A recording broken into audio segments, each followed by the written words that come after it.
Here we go. It is time once again for Punchlines live here from the South Point Casino. You can watch Punchlines every day, Monday through Friday, 12 p.m. to 1 p.m. Pacific time. And that is at the South Point Studio channel on YouTube. We appreciate you. Please make sure and share our channel, like, and subscribe. Well, Frank Nicotero is not here yet. He will be here tomorrow, last day of your father-daughter duo. I'm Alex White, sitting with professional sports bettor Kenny White. How are you today? Hey, I was doing great. And yeah, we're looking forward to getting Frank. But wait, what happened? Oh, that's what he's doing in New Orleans. That's right. That is the new show. We got to make sure, stay tuned and check that out. You are wearing a Flurry number 29 jersey. We're going to get to that soon because it's the 29th episode of Punchlines. Got to make sure, give a shout out to the crew in the back. And we got Ryan McCormick, of course, producing the show. Hi, Ryan. Hello, everybody. How are you doing? Doing great. Very. Not so much for the picks last night, but doing great today. Hey, you gave a general statement, so you didn't actually give out any official plays. Yeah. But we're going to get to that right now. Actually, we're going to do a little nailed it and failed it. Across the board, all sports, I'd say we did pretty good. Yeah, I think so. We got lucky in a couple spots, maybe unlucky, but that's the way it goes. You hope that luck evens out over the long haul. Yes, so in college football, you had Miami, Ohio minus 7.5. They did cover because Buffalo fumbled at the 1 yard line. Yeah, and I wasn't watching, and I don't watch a lot of games. I'm a number cruncher, and I do go look at box scores and play by play. I kind of get a good feel for a game that way. But when I saw 80-yard play by Buffalo and a fumble at the 1, wow, got very, very lucky to win that bet. And I gave out the under. I tried to give out 41.5. That was already gone. It was down to 48.5, but it still went under that number as well. Then I think all three of us were in agreement on our hockey pick. Yes. And that was the Canes and Flyers under 6. Pretty easy. Yeah, Flyers, Carter Hart, great job in goal. Yes. 3-1 victory. So yeah, that was a definite, we were unity. We had our unity of that pick. So that was a good one. NBA. So Not I was so a much little, unity there. what's that, Ryan? I said not so much unity there. Yes. I said No. the home dogs, and then your dad was saying be a little wary. Embiid might not play. He did end up playing. He did. But I said home dogs, and the away teams went 7-1 yesterday with an average margin of victory of 11 points. And that's what you said. Sometimes the luck Amazing. doesn't go your Yep, way. nope, it's amazing that sometimes that happens. Yeah. You know, just the way it goes. I've always said 1 out of every 4 games is a fluke outcome, and you can't really explain why because it's sports. One game I do want to hit on is the Milwaukee Bucks. They were a road team in Toronto. Dame Lillard really stepped up because Giannis was not playing in that one. 37 points, 50% from the field, and 13 assists. And that was the big difference I saw with him because of the 4 games before he averaged 4.75 assists.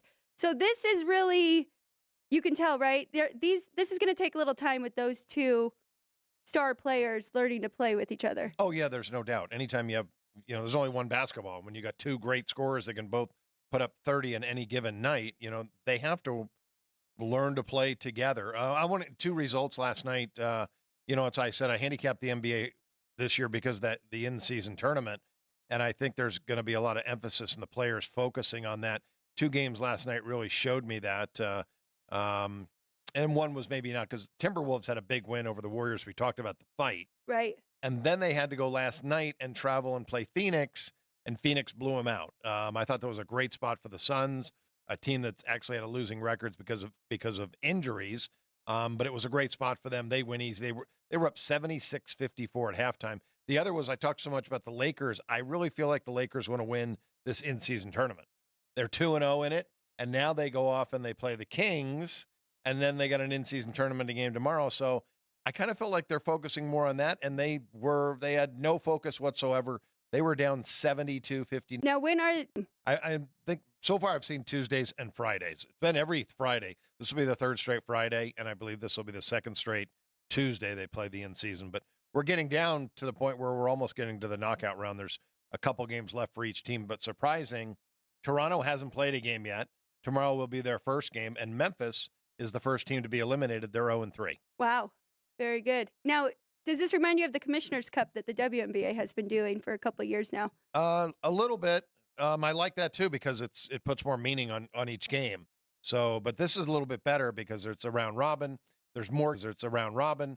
There's more games involved, and like I said, I love the round robin aspect because next game they play, they could really care. Right. They really could care less about the game. So, and if the other team needs the game, which probably will be true, it'll be a good spot for that team, and you can, it's not an automatic play. You always want to number what you think the game should be, and you can adjust 2.5 points for a situation like that, but don't go any further than that. Okay, very good. All right. Well, now.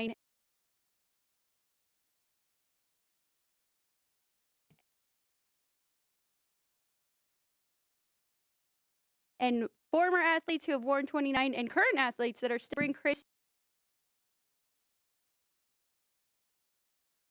Andrews in, sportsbook director here at South Point, because we've got some Hall of Famers on this list. Some that I know, some that I don't. So I'm leaning on you two to really talk these guys up and tell us how great of athletes they are. But you're wearing Fleury. I know you have to be a Fleury fan because we got him from Pittsburgh. Yeah. So he was number 1 on our list. Let's check out our graphic here. Any come to mind that you guys think of? I hadn't thought of 29s? Yeah. 29s. Oh, well, the main one for me, growing up as a kid, I baseball player, but I was a right-handed hitter. But Rod Carew was my favorite player and loved the way his stance was. He was just a guy I followed. And so if I wasn't on the baseball field, if we were in the street playing street ball, I was always hitting left-handed, and I was always Rod Carew. I could mimic his stance, and he was just the best hitter that I thought in baseball. Flirted with hitting 400, hit 388 one season. I think he hit 383 another season. So that's my guy. Pretty good choice right there, yeah. 2 teams retired his number, the Minnesota Twins and the Angels. Yeah. Had a great career. So looking at that graphic up there, you guys see anybody else that stands out? DeMarco Murray stands out to me. I went to high school with DeMarco Murray. He was a year older than me. Yep. We actually had marine biology together. Oh, you and Costanza, you're marine biologists. That's right. Is that too old for you or okay. I do know that. I have seen that clip, though. Okay. From Seinfeld, right? Yeah. Yeah, I have. Okay. Eric Dickerson, another great one. Eric Dickerson, yeah.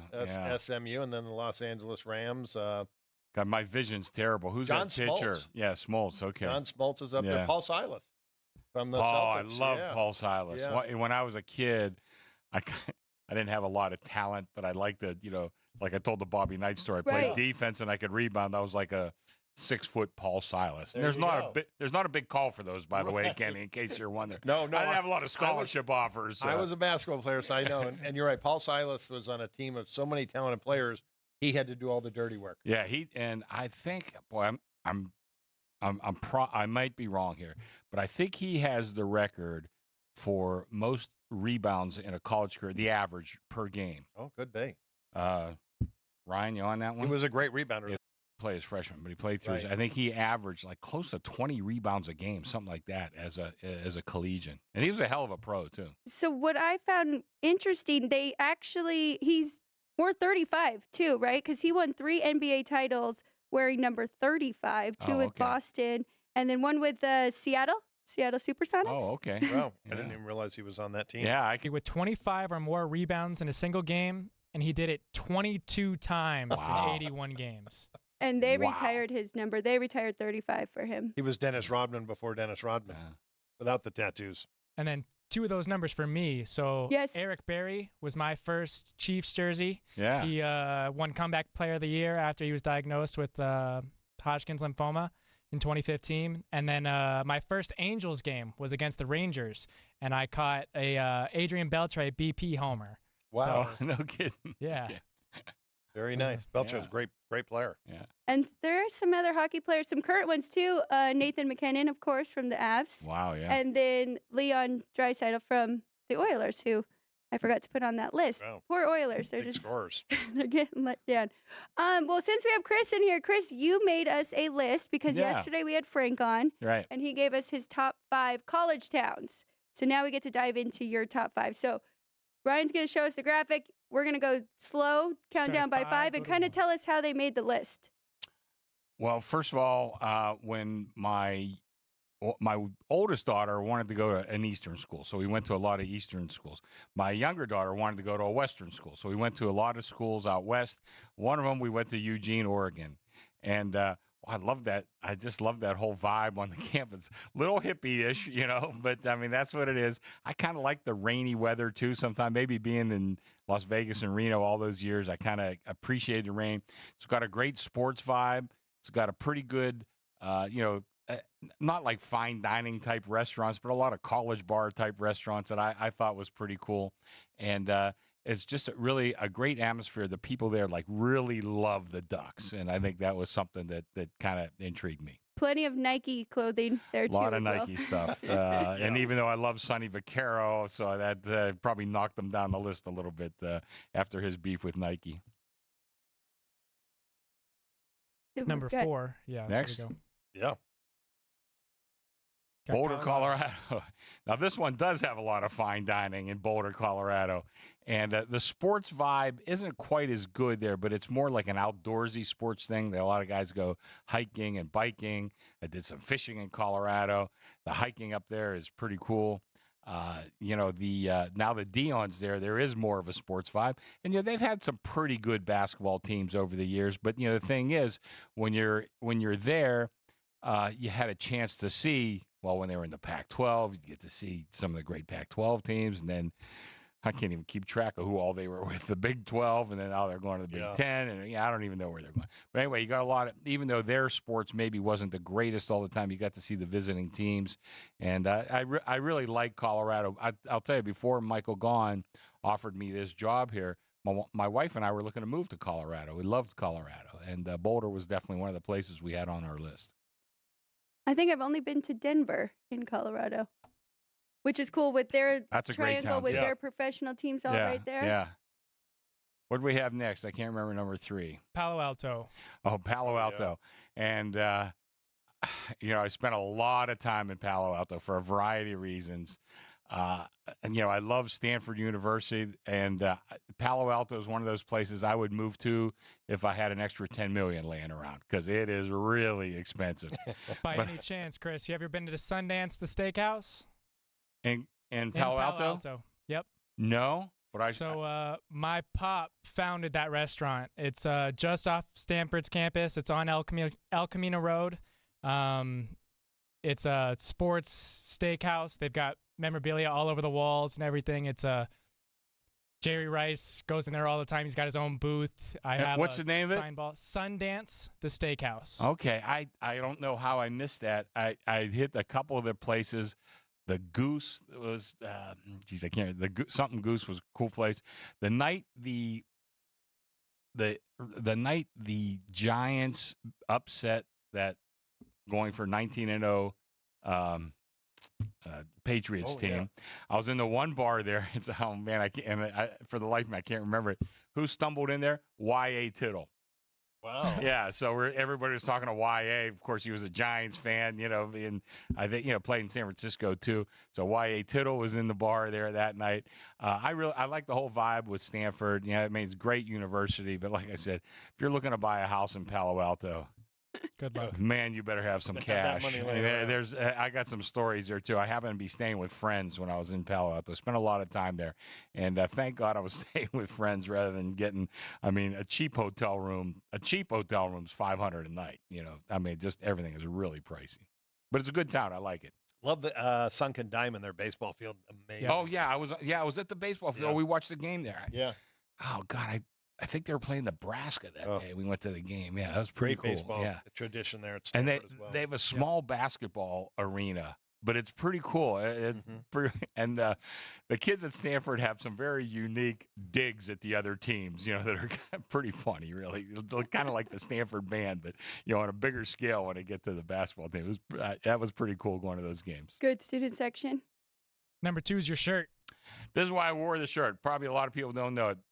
In Missoula, Montana, which is, one of my favorite towns. I have 2 daughters that live in Montana, and they live in Helena, but I know my one daughter, she's in Missoula this week, and actually a big game this week, Montana Oh, boy, State. Is it ever? It's a big, big game. And Montana State in the last couple of years has been a little bit better. By the way, they're in Bozeman, which I almost put on my list, but I didn't want 2 Montana schools. But Missoula is just one of my favorite towns. Great sports vibe there. They're always competitive in the Big Sky, whether it's basketball or football. And they also, my daughter texted me last night, so she's there.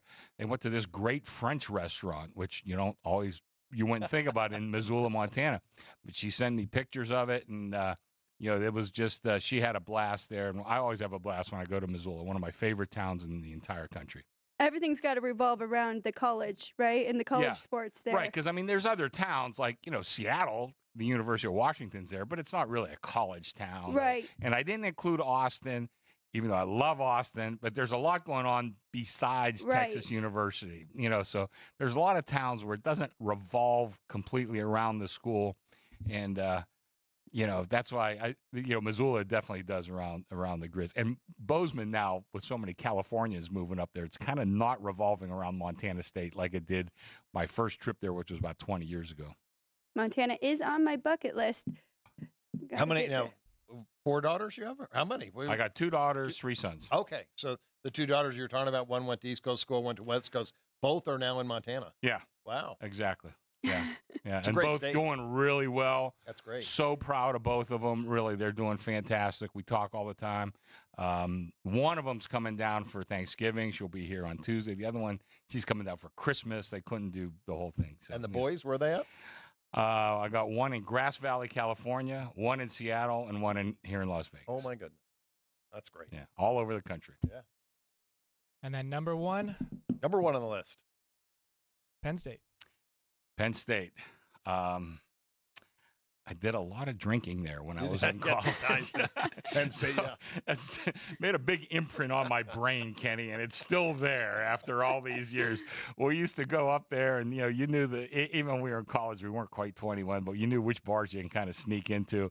And then my daughter, my one daughter, she stayed west. She went to Nevada, Reno, and the other daughter went to Penn State, and so I spent a lot of time at Penn State. It's a great town. It's a fun town. And, of course, everything revolves around Penn State. And, Penn State, not the greatest basketball school, but you do have the Big Ten teams coming in there all the time. Some good East Coast teams that make a trip up there. Big Ten, of course, they're always in the race for the Big Ten. They can't seem to beat Ohio State or Michigan very often, but they do once in a while. But still, you get to see all those teams come in. Again, basketball, same way. Now they also have a great hockey program, pretty good baseball program, too.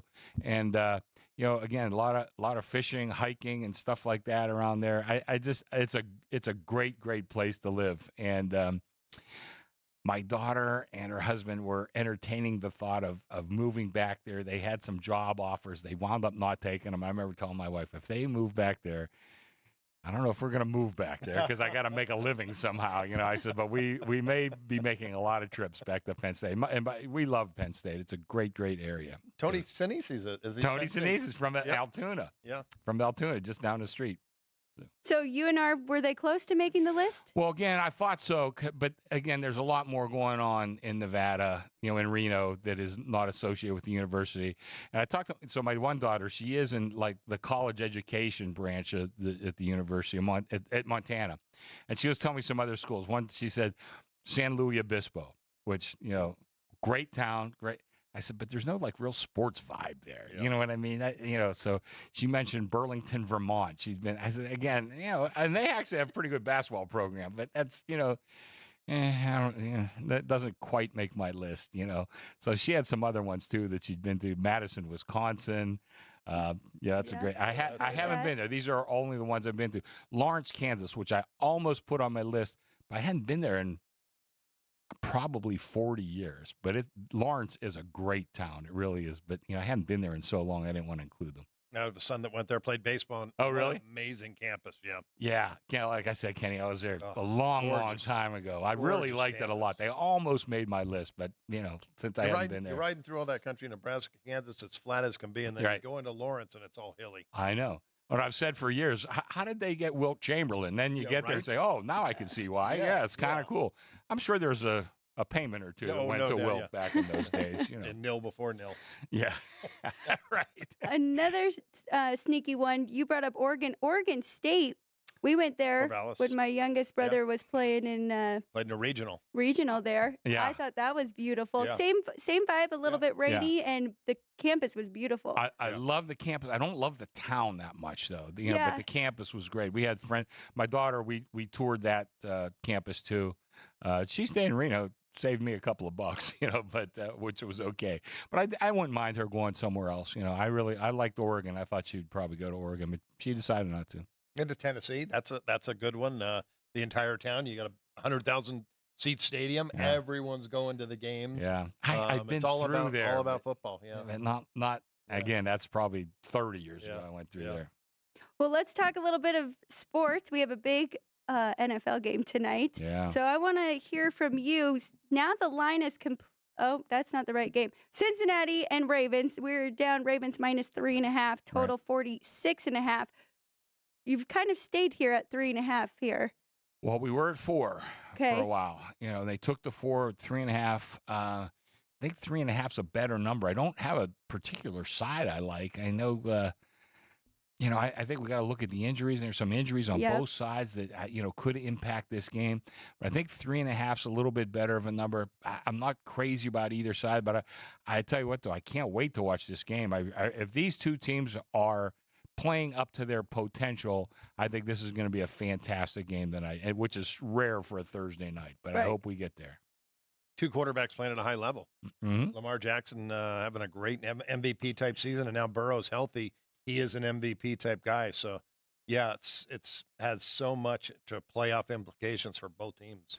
Yeah, and all 4 teams in that division are vying for a playoff spot, and I think they have. It's hard to say now with Cleveland. I'm not sure what they're going to do, but they still have that great defense. Yep. And you can see the total for that game's 33 this week, but that's the lowest pro total I've seen in a long time. But that's the way both teams are going to have to play. But I think Cleveland's still in it. They got to get some good production out of this quarterback that I don't know that much about, at least on the pro level. But, if they can rely on their defense. But anyway, to get back to tonight's game, they're all playing for playoff spots, and I think this is going to be I think it'll be a really intense game, which, as fans like us, that's what I like to see. I was going to ask you, do you know the drop-off from Cincinnati's tight end, Sam Hubert, to his backup? Because we're missing him, and we don't have T. Higgins as well.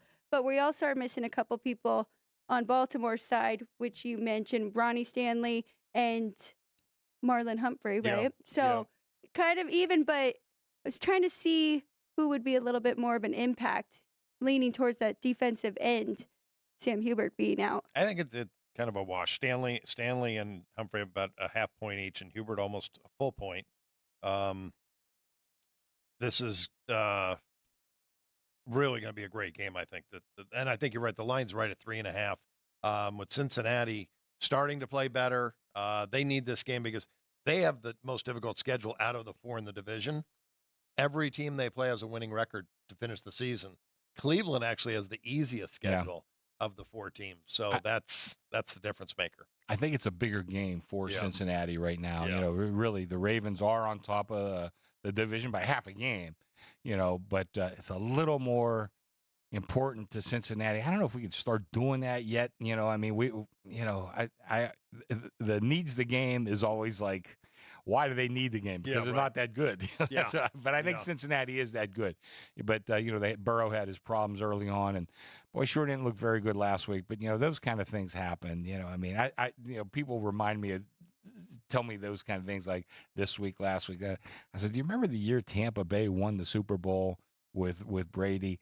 I forget what week it was. They lost 35-0 to the Saints. I mean, you're gonna watch that game and tell you, oh yeah, by the way, this team's gonna win the Super Bowl. You think you're crazy. But that's the way football works sometimes. Right. Well, and both the Ravens and the Bengals, they lost at the very end of the game. They were in both of those games. Yeah. With their matchups the on Ravens Sunday. have not been able to hold fourth quarter leads, and I mean, is that an aberration or? Is it a trend? I don't know. I mean, games are decided on the field. There's, the trends sometimes can drive you nuts. I remember, I'll tell your dad who this was after they closed, but there was a guy that used to put out these trends, and I'd read one trend, and I says, oh my God, how can this team possibly lose? And then you read, how can they possibly win? And then you read for the other teams the exact same thing. I said, oh my God, I want to bet everything I have on and against both teams, so that's the way these trends, a lot of data mining and things like that, but games are decided on the field. And the fact is the Ravens have a lot of great players, offensively and defensively. And if our defense plays well, which they haven't done in the fourth quarter yet, but that doesn't mean they won't tonight. Well, you got to the other game, and that's the one I was kind of jumping ahead to already, because now it's at Pick'em with the Browns and the Steelers, total down to 33. How do you feel about your Steelers? And I wanted to ask you, did people jump on the Steelers getting that 4 early on in the week? No, this is one of those really good situations a bookmaker often doesn't find himself in. I opened the game 4, and somebody laid me the 4 for like 20,000 on Cleveland. And it was shortly after that the news came in, about Watson. So the number was kind of floating around like, it's sort of dead numbers, 2.5. So I opened 2.5. They took the 2.5 again for a big whack. And I'm thinking, oh my God, I got the 3 working for me for a change. So, we wound up going down a little bit. So I think Pick'em is right. I kind of like the Steelers just because, the way they've won all those games, that's the way Cleveland's going to have to do it now. Yep. And they have to do it that way now, where the Steelers have done it that way. But this is an intense rivalry. The cities are only about, an hour and 45 minutes apart. So this is a deep, deep rivalry. So, this a tough game. I think Pick'em's the right number. Kind of like the Steelers, but I'm probably being, a little prejudiced. I want to talk about Dorian Thompson-Robinson a little bit, because I went back to look, because we cover high school football, him and I, and we were doing it back when he was at Bishop Gorman, so we watched him play here. And we were talking to Ryan about this too yesterday, because Ryan played with him in middle school. But so his stats senior year, 38 touchdown passes, 3,275 yards, completion percentage of 68. Then looking at him at UCLA, his 5th year, because remember, he got that extra year, 88 passing touchdown, 36 interceptions, though, 10,710 yards. Much better his 5th year, 69.6 completion percentage. So that doesn't always translate to professional, right? So how much can you take it from that, which we saw him do very good in the preseason. Right. First game, I believe he played against the Ravens, wasn't too good. And then they've been using P.J. Walker since then. Yeah. P.J. Walker's nothing but an adequate backup. So I could see where they went with Robinson, but the market really judged that he's not that good. Right. That's the way it's kind of judged. Like I said, I've reserved judgments at this point because I did like him in college. The preseason, that doesn't always translate. It looked okay. We go one game, for a young kid against a Raven defense, which is pretty darn good. So I don't know. The coaches obviously made that decision. They're at practice every day. This has been their life. Why would they listen to somebody like me? So this is the decision that they made. I think you have to kind of trust that. And they may be looking a little bit towards the future. We kind of know, I keep calling him PJ Harvey, that we kind of know with PJ Walker, we kind of know his ceiling. And it's not very high. So maybe they're going with Robinson, thinking that, okay, this gives us a better chance to at least make a splash and maybe win a playoff game or something like that. More of a dual threat guy. He's a much better runner than Walker, but the two have combined this year when they have had a chance to play. 1 touchdown pass, 8 interceptions. Ooh, is that right? Yep. 1 to 8. That's not a good ratio, right, No. Kenny? I don't think that's very good.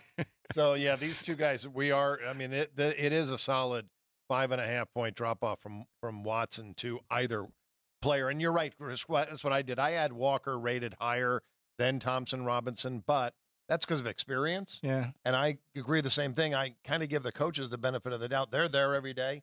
They see the guys playing in practice against the number 1 defense, and they're saying, you know what? Robinson looks better than Walker right now. So I kind of put their ratings equal now. They're the same guy for me. They're equal rating, and I'll adjust after this game. Yeah, I didn't have him equal. I had him Robinson a little bit lower. Yeah, but that's what I had. you I had know, Walker better. but like I said, you gotta trust the coach. I mean, that's I mean, his job's on the line too. So I mean, they got to make a rational decision, and you got to think. Like I said, why would they listen to somebody like me? What do we make of this Pittsburgh defense right now? Because we know Cleveland is very good. Pittsburgh, though, they kind of rely on havoc plays, right, to swing the game. So how sustainable is that? Well, I don't know, but I've said it. I don't know if it was on this show or some other shows.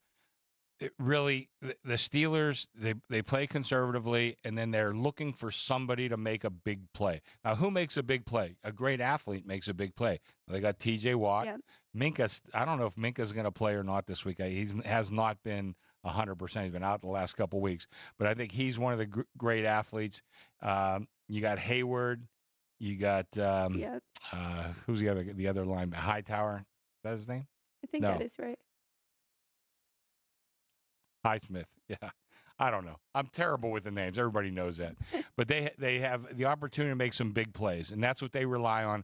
If they can make a big play, when the game's on the line, and kind of they're playing the same way with Kenny Pickett. He's really been very mediocre, but his fourth quarter stats are actually pretty good.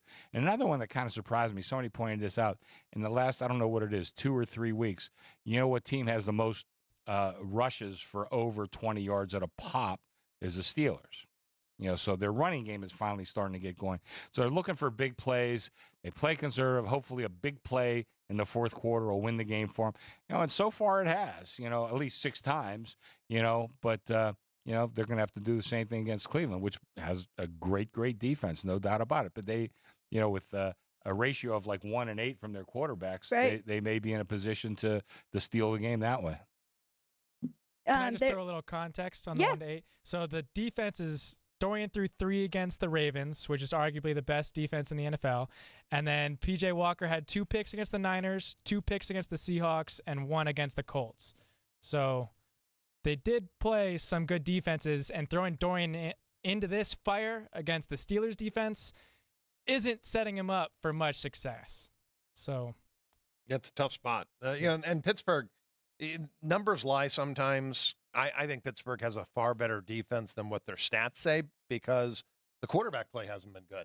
And Kenny Pickett puts the defense in bad situations. Yes, they do. Game in and game out, where if Patrick Mahomes was the quarterback and he can take the team down the field and score on an 88-play, 75-yard drive that takes up 4 or 5 minutes, that gives the defense a break. And that's why Kansas City's defense has looked so good. And there's other teams that mirror that same thing. So when your quarterback can't keep the offense on the field, it puts so much pressure on a defense. Well, it's a game of, the possession and field position, and their offense has not done that defense any favors. But, I don't know. I mean, I think it's going to be one of those years where they'll probably win one, lose one.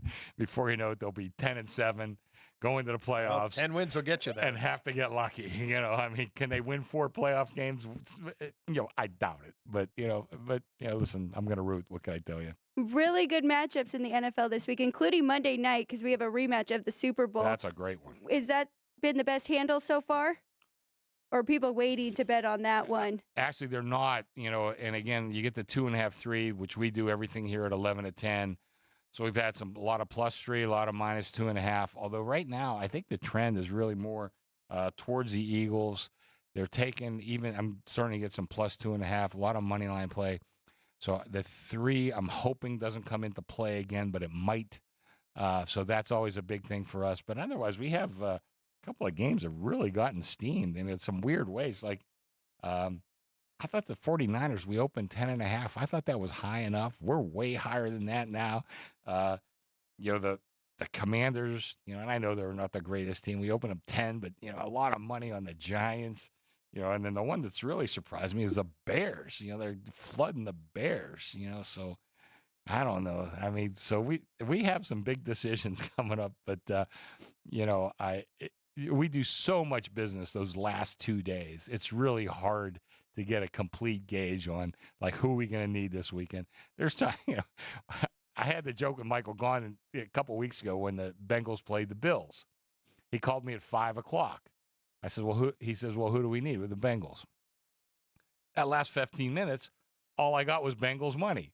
So when he called me that night, I gave him the figures. I thought we needed the Bengals. I said, yeah, you called me at 5. I said, we're still open until like they kick off. And that last 15 minutes, all I got was Bengal money. Yeah, you should have called me. I said, well, What about college? Because I know every Friday, which you will be back tomorrow for 2 hours with Jeff and Vinny, Sports by the Book, 3 to 5. Make sure you guys check it out. But you always give him 2 to 4. 2 to 4. 2 to 4 on Fridays. That's right. You always give him the kind of unusual college game that is being bet a lot. Do you have one? Yeah, Rice. This was like the biggest. We had a lot of moves on Monday. And that Rice game, we had two-way action, guys coming in 5,000, 10,000 on both sides. Man, what the hell is going on here? First of all, I think the number is kind of like exactly what I made it, so I don't know what it was. I didn't know of any key injuries. Maybe there is something out there, but we had a ton of money on, and who are they even playing? Charlotte. They're playing at Charlotte, yeah. Rice and Charlotte. Where did this game get all this action, But hey, that's what we're here for. We're here to take bets. And it might be Rice's JT Daniels quarterback concussion, questionable. Okay, all right. He's missed a couple games, so he may be returning for this one. Oh. Well, there's a lot of opinions on whether he will or won't. That's I guess. right. But I keep saying one thing: 11 is more than 10. So if you want to come in and bet us, okay, we'll just kind of take it where it goes. Last question for me, Chris. I know we've seen a lot of 6.5s in hockey over the past couple years. I don't feel like we've seen hardly any 5.5s. Is this like unusual, or is this about right from the past couple years? I like it, because I remember when I first really got into betting hockey, that sort of thing. The kind of the mantra was, if you see a 6.5, you got to bet over. Because games, you look at like Kenny Dryden, who I think is, arguably the best goalie of all time. And you just compare his raw stats with today's goaltenders. He doesn't look that good, but the game was just a lot different. I remember we had, when Edmonton had those great teams with Gretzky, I remember posting 9s occasionally. Right. No way.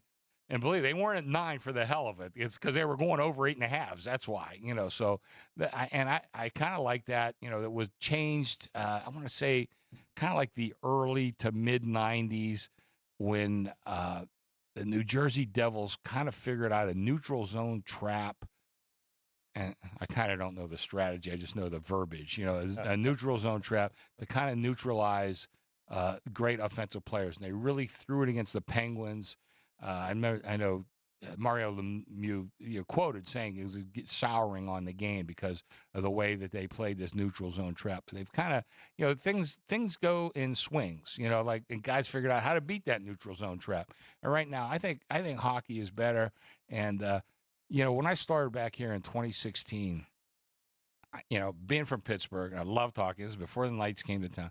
I had to beg my supervisors. Well, I was the boss. I didn't have to beg. I had to tell them, put hockey on a couple of these TVs, even during college basketball and everything else. Well, I said, just put it on. But now hockey, and, certainly the Knights are a big part of it. Yeah. The hockey crowd has grown here tremendously. And I used to like hockey as a bookmaker because, like, if you needed a game for 5,000, that was like a fortune. Now I got games, every night, who do I got to beat the Knights for like 30,000. It's not as fun as it used to be. Because like I said, you lost one of those games. Like I said, 5,000, even that was very rare, at least until you got to the playoffs. But now we get big sweat on hockey every night. It's a great, great game. It and is. I grew up watching it, so I love it. But that's something that's changed. And I think right now, the way they're playing the game, I think it's pretty good because it's a pretty good balance between offense and defense. I agree completely. And it is amazing because I have a lot of friends with little kids that are in hockey starting out so young. I'm like, they're skating at 3, but it's the new thing. And I love how much Vegas has really. It's a great game. Yeah. Really I think it's the best game to go and watch in person. I would of agree any with sport. Yeah. That's why. What do they play? 40 or 41 games at home. Yeah. When I was like in college, I probably went to about 35 games a year. I missed a couple, but not too many. It's not just so including great 'cause playoffs. You're not in most sports. You're watching the ball, and in this sport, you're watching the puck a little bit, but you're also watching everything else. Oh, 'cause yeah. there's so much hitting going on around the rest of the ice. It's and really amazing. I used to love sitting behind the net where the Penguins were going to shoot twice. You know? And just a quick story. I remember taking a girlfriend. This is when it was back in like the late 70s. It was a more violent game. So we're sitting about third row behind the glass in the corner. About halfway through the first period, she looked at me and goes, "This is really violent." And she was an art student, yeah, this is what the game is. Yeah. It was the Flyers, Penguins. It might have been. Yeah. Biggest rivalry they're going. Yeah. Well, very good. Thank you so much, Chris. I think Ryan has something. Well, yeah, I just wanted to ask what your opinions on the unanimous vote this morning to get the A's approved to Vegas. Yeah, well, my I can understand them voting on that.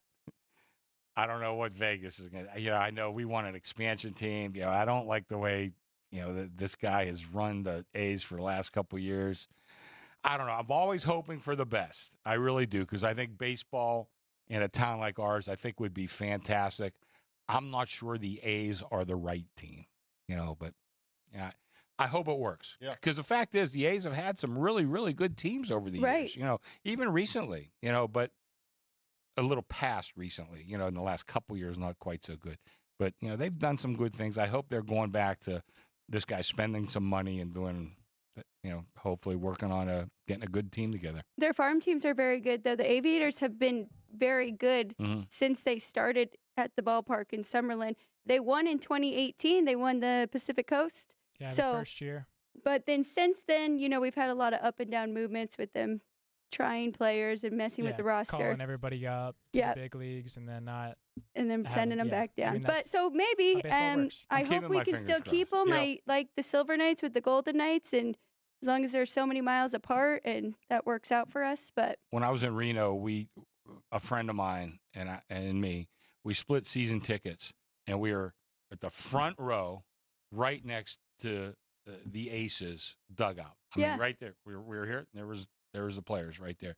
And, he probably went to 2/3 of the game. I went to about 1/3 of the games. I love going to the ballpark. I think, Kenny talked about going to hockey games, the greatest thing. Baseball's right there, especially, and the Aces were a good team. We saw a lot of guys, they were part of the Diamondbacks for a while and some other affiliations. And, I really enjoyed it. I enjoyed the hell out of it. I think it's I love great. the chess match. If you're a baseball guy, it's the chess match about each team and, playing the game. It's funny how you remember certain stupid little things, and I remember one time I'm watching the game and they got bases loaded, nobody out. Who's coming up? The 3, 4, 5 hitters. You see, you see the manager comes out. He's got the infielders in, and you see him. He's just walking off, and you can see the assistant coaches ask him like, "What?" He goes, "I don't know. Let's just try." I don't know. And they wound up getting out of the inning. It's one of those, just something that gets imprinted on your brain. Right. Well. That's it. We're going to take a quick break, and then we'll be right back. This is Punchlines. Don't go anywhere. We still have 20 minutes. We're going to break down college football futures and look at which NFL teams have been the best in the first half and the worst. I'm Alex White, Katie White, Chris Andrews. Don't go anywhere. South Point offers all the types of entertainment you'd expect at a first-class Las Vegas resort. Did you know our 400-seat showroom is one of Las Vegas's top destinations for live entertainment? Enjoy live performances by classic Vegas entertainers, bands, and today's hottest comedians, plus a rockin' dance floor. You can also enjoy live entertainment at the Grand View Lounge, where you'll feel all the vibes of old Las Vegas. Enjoy the music, and if you love to laugh, don't miss The Dirty at 12:30, our very own free comedy show. Every Friday night at 12:30 a.m. in the Grand View Lounge. The Dirty is 100% free, so arrive early. Go to southpointcasino.com or call the box office at 77136 for today's performances at the showroom and the Grand View Lounge. When you're ready for your favorite cocktail, stop in and unwind at one of our 7 specialty lounges. There's a bar around every corner, because you're in Vegas, baby. South Point Casino has plenty of attractions for the whole family. Catch a movie. Our 16-screen movie theater includes 2 XD Extreme screens for the ultimate in viewing, sound, and luxury. After the show, treat the family to a variety of treats at our old-fashioned ice cream parlor, Kate's Corner. we scoop up a variety of creamy concoctions, including smoothies, hand-dipped cones, milkshakes, malts, sodas, and sundaes. At Kate's, there's something for everyone. And if you've still got time to spare, our bowling center might be right up your alley. Voted Best of Las Vegas, it's a great place for friends and family fun. 64 lanes, a pro shop, snack bar, and arcade. And while the kids are bowling, you can play slots and sip on a drink in the Alley Cat Lounge while overlooking the lanes. For our more serious and professional bowlers, the South Point is also home to a separate tournament bowling plaza.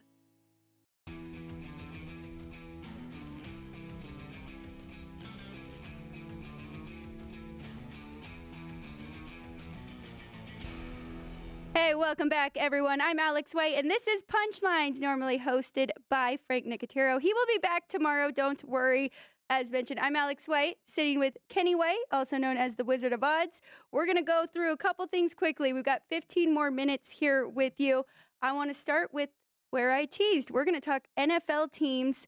Who has been the best against the spread in the first half, and who has been the worst? Yeah, well, we have a team that playing tonight, Baltimore, 8-2. ATS in the first half this year. John Harbaugh's team's just well prepared. They get out to the early lead. So again, something that you just don't bet blindly, though. Cincinnati 4-5 this year. So I'm not telling you bet Baltimore tonight. It's going to be a very, very good game, very close game, I think, down to the wire. Other teams that have done well this year: Dallas, Detroit, and Jacksonville, all 7-2. ATS Jacksonville was 7-1. ATS going into last week. So again, you can't just bet it blindly. 49ers were just a better team. Those are the teams at the top: Carolina, Denver, Houston, Kansas City, all 6-3. So teams that have done well there. Teams that have failed in the first half: Seattle, I was surprised to see them at the list. They're slow starters, 2-6-1.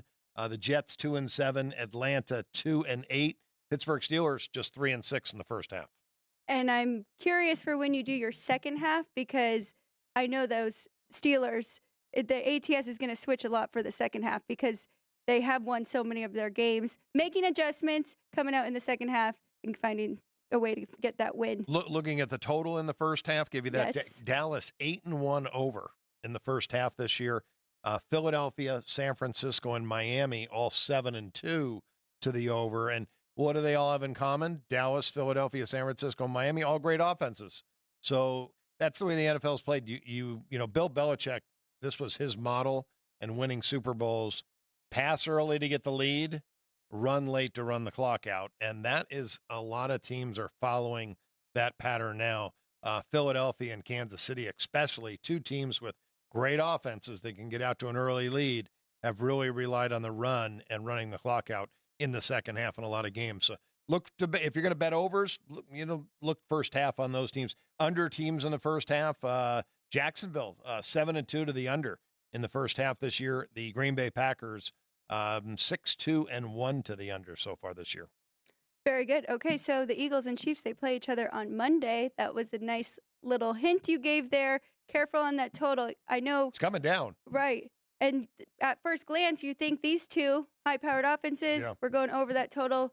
But you're right. We've seen it a lot from both of those teams. Slow the game down in that second half and just try to eat up the clock.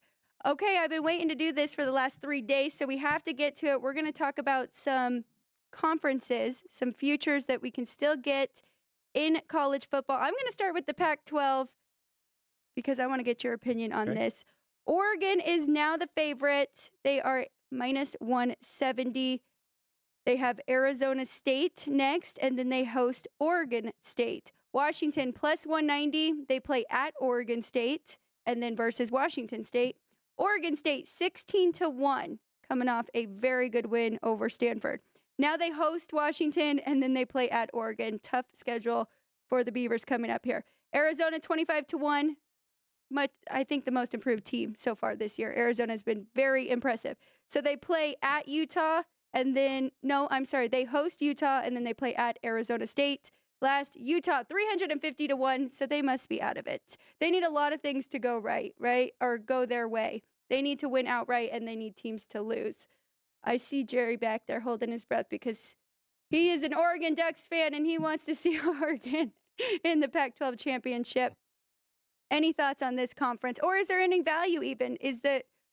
Would you look at some plus money there? Maybe Washington plus 190 now that Oregon is the favorite and they do have the revenge factor? I like the revenge factor. I like Oregon. I think they're the better football team. I think they have the better defense. And then offensively, I think they're pretty similar to Washington. So I'm kind of hoping for an upset.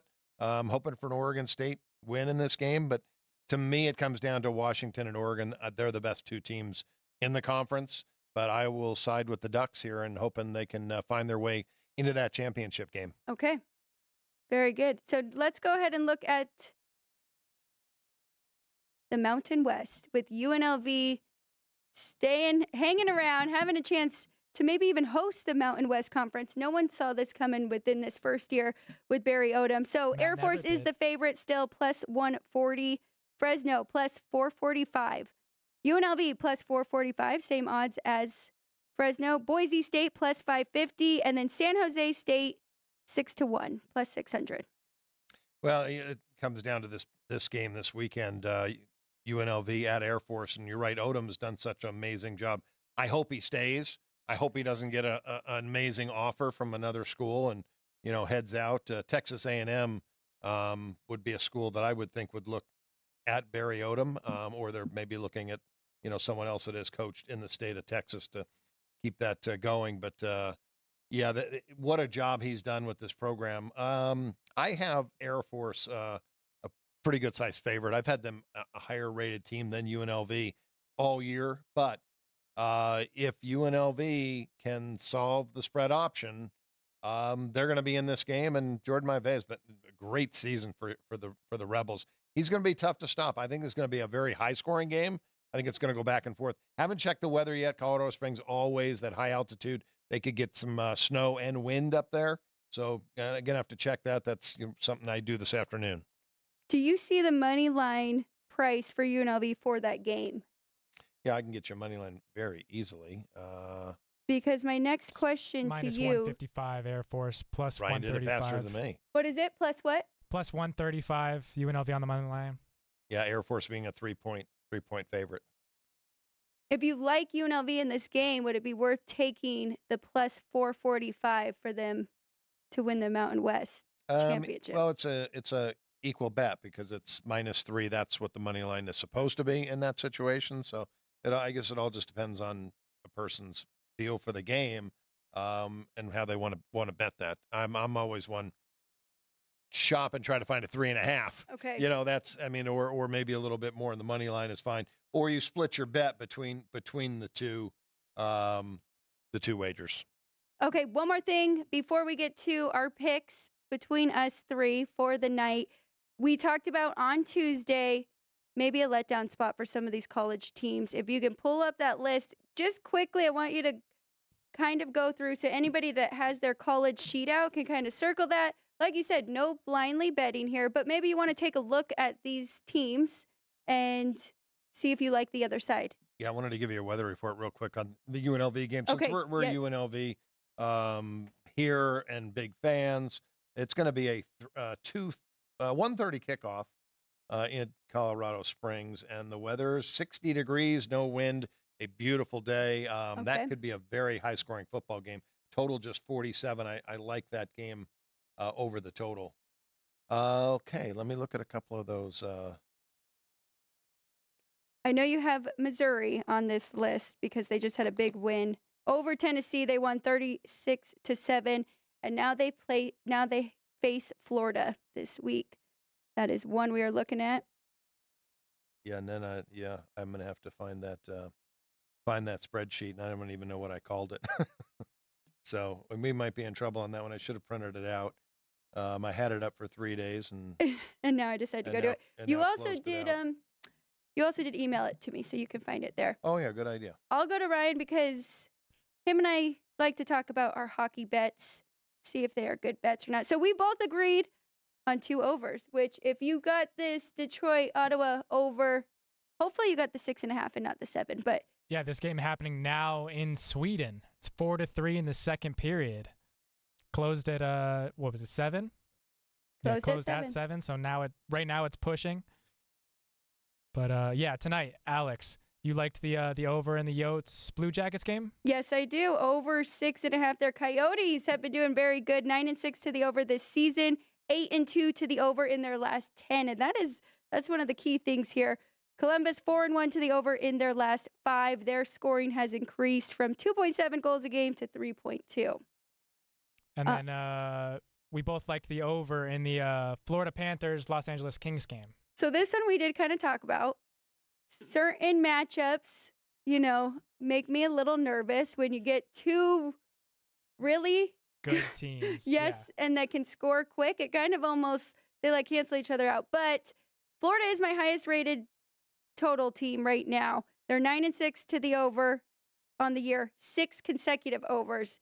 You like the Panthers a lot right now, how they're playing. Well, the Panthers, have won 5 straight. They won 2 in overtime, and then they beat the Hurricanes, the Blackhawks, and the Sharks.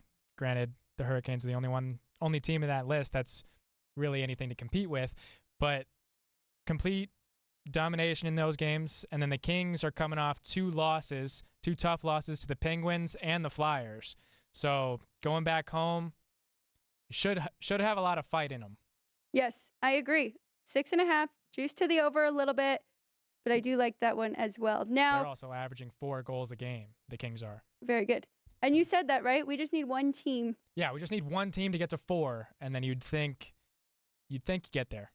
And they do have the team totals up here at South Point as well. But let's talk about your team, because I was looking at plus 165 with Chicago. The only thing that kept me off of this is the Blackhawks did already beat the Lightning 2 games ago. So when I added that revenge factor in for Tampa Bay, kind of kept me off of it. But you gave me a great prop bet that we might be able to look at with the Blackhawks. Yeah, I think the only fun thing to root for in Blackhawks games now is Connor Bedard. So if you like something with the other team, may as well take it. But take a Connor Bedard goal, because he's the best player on the ice for him. If anyone's going to score, it's most likely going to be Connor Bedard.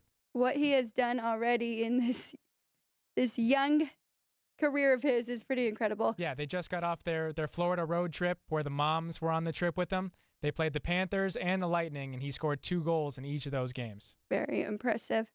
Then you kind of shook your head at me. You did not like this one. We'll get your opinion too, Dad. I thought tonight might be a good spot for the San Jose Sharks plus 160. A lot of money coming on St. Louis already. They're already to minus $2. But San Jose, they finally get their 2 wins, right, against the Flyers and the Oilers. And then they just had a tough 3 games after that. Golden Knights, their rivals, the Ducks, and the Florida Panthers. So now I think this might be another spot for them where they can steal a win from the Blues.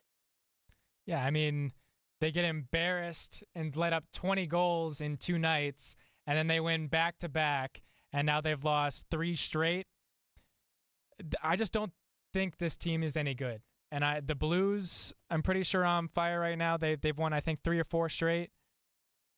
You did say that, and they beat a couple good teams. So the only way you'd kind of be looking at this is as like a letdown spot for the Blues. If St. Louis somehow is sleepy. And there we go. Could be. But I'd lean a little bit to the under in that game, because San Jose really has no offense. But I do like Blackwell better in goal. They're going to start Kapahu, the number 1A guy tonight, but I like Blackwell better. I found my sheet. You're right. I did email it to you. And letdowns, we don't have a lot of time left in the show. I'll run real quick. Auburn coming off a big win against Arkansas. They play New Mexico State this weekend. They play Alabama next. Big sandwich game. I think that they could have a big letdown spot. New Mexico State, very good football team. I think they're in the game. Iowa State beat BYU 45-13. They do play Texas. They got Kansas State next, but they got their 6th win. Might be a tough spot against Texas this weekend. Missouri, they could have a letdown. They are 8-2. They beat Tennessee, a game they had circled. They play Florida at home. Then they go to Arkansas next week. 2 games really don't really matter. I don't think all that much to Missouri. Teams that coming off a bad loss that may respond this week. Oklahoma State lost 45-3 to Central Florida. They're at Houston. I think they respond in a big way at Houston this week. Air Force has lost back-to-back games. Unfortunately for UNLV, I think that Air Force wakes up and plays a better game this weekend. Stanford got crushed by Oregon State 62-17. They play Cal. I think they'll be ready for Cal. It's their big rivalry game. Very good. Anything else you want to hit on before we say goodbye to everyone? We didn't get many plays from you for tonight. College hoops going on. It's a great day. We've got day games. It's just a lot of fun to bet these games. Game coming up: Wichita State at Coastal Carolina. I love Wichita State. Coastal Carolina's Coach Ellis, 77 years old now. He is the older statesman in college basketball, coming off his worst year last year, 11 wins. Had to reload with some transfer portal guys. I just don't think they have the talent. I think Wichita State, the far better team. I think that Wichita State wins by 15 in that game. Okay, laying the points with Wichita State. No hockey, except for you did kind of lean to the under there with the Sharks. Yeah, you can put me down for that. I like under 6 in St. Louis and San Jose tonight. Did you like our overs? I lean a little bit to the Kings over. Okay. Panthers are. I'd rather play the Panthers team total over in that game. I think that's a better spot. They're playing great hockey. They've gone over 6 straight games. It's a really good offensive club. Fantastic. Thank you. Yep. Thanks. Enjoyed it. Been a great 3 days. Yeah, thank you everyone who has joined us these last 3 days.